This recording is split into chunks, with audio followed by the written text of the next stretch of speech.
Place of articulation. It could be in the bilabials, in the lips, alveolus about the teeth, alveolus in the back again.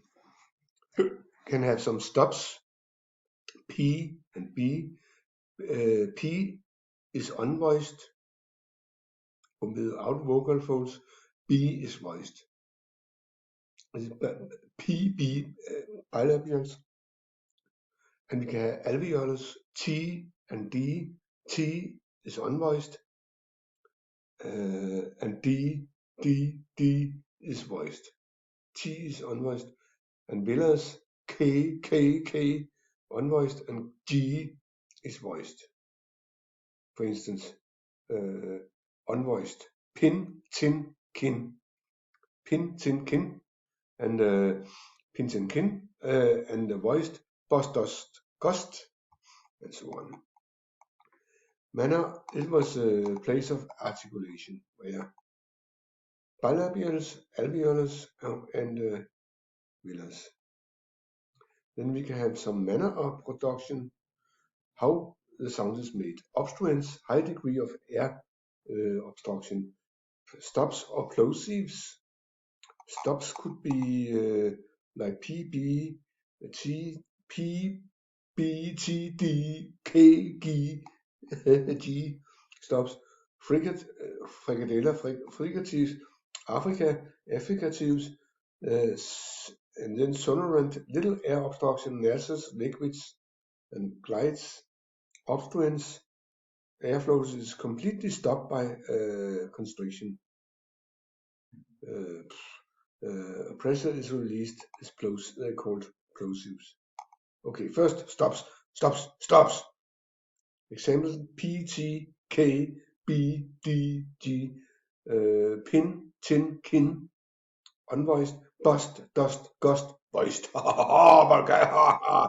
And så er der frikadellerne. Obstruents. Flow of air is constricted but not completely blocked. Narrow opening. Friction. Fricatives. Fin, thin, sin, shin, hit, man, the, sue, treasure.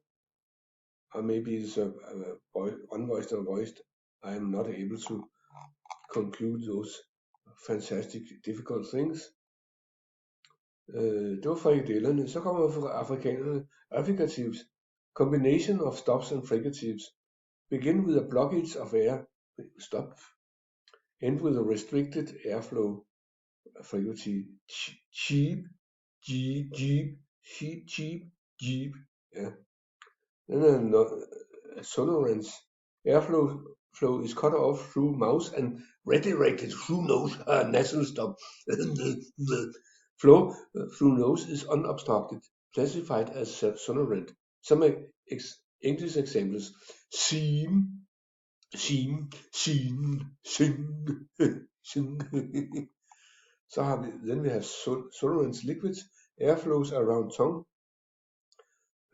minimal restriction of airflow, no turbulence, hard to pinpoint restriction, less solid means liquid, late rate.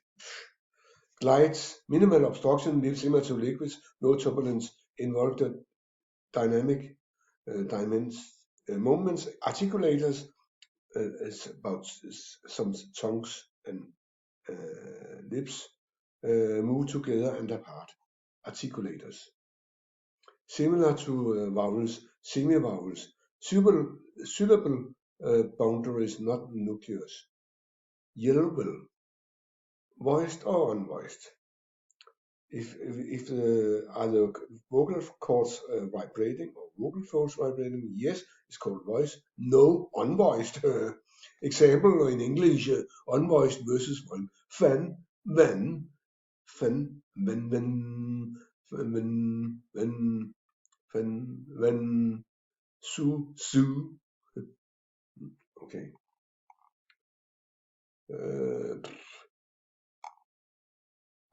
Then summary.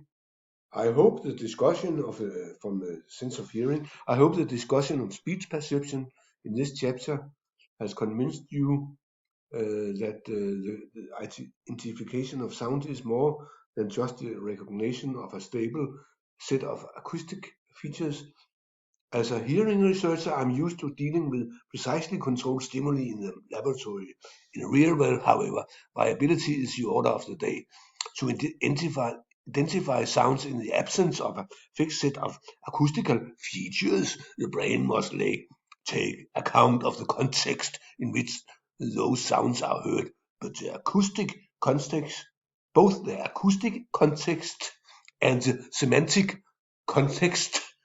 Sound identification goes beyond what we normally consider to be the function of the auditory system per se. Having said this, it is also clear that the auditory system is able to make good use of the purely acoustic information that is available in the sounds that are important to us. The spectro-temporal structure of the speech signal is well suited to the detailed spectral and temporal processes of the auditory system.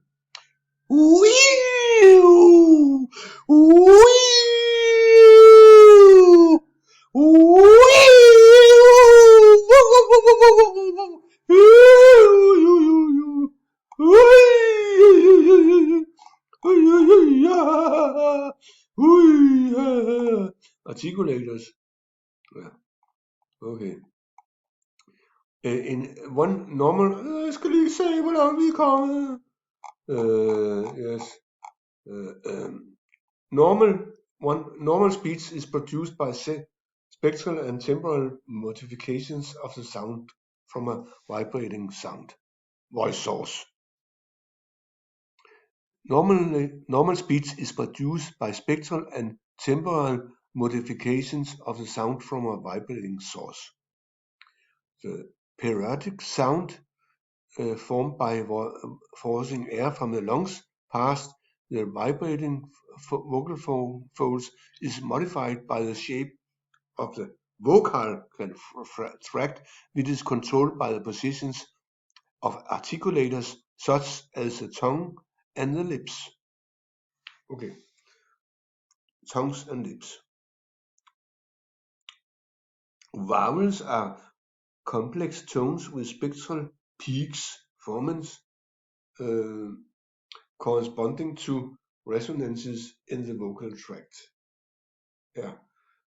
Vowels are complex tones with spectral peaks formants corresponding to resonance in the vocal tract. Consonants are produced by constrictions in the vocal tract. As a vocal tract changes smoothly from the production of one phoneme to another, the position taken by the articulators are influenced by the position needed for the phonemes before and after. It's called co-articulation. It follows that the sound associated with a particular phoneme is highly variable. Variability also arises from the differing voice characteristic of different speakers.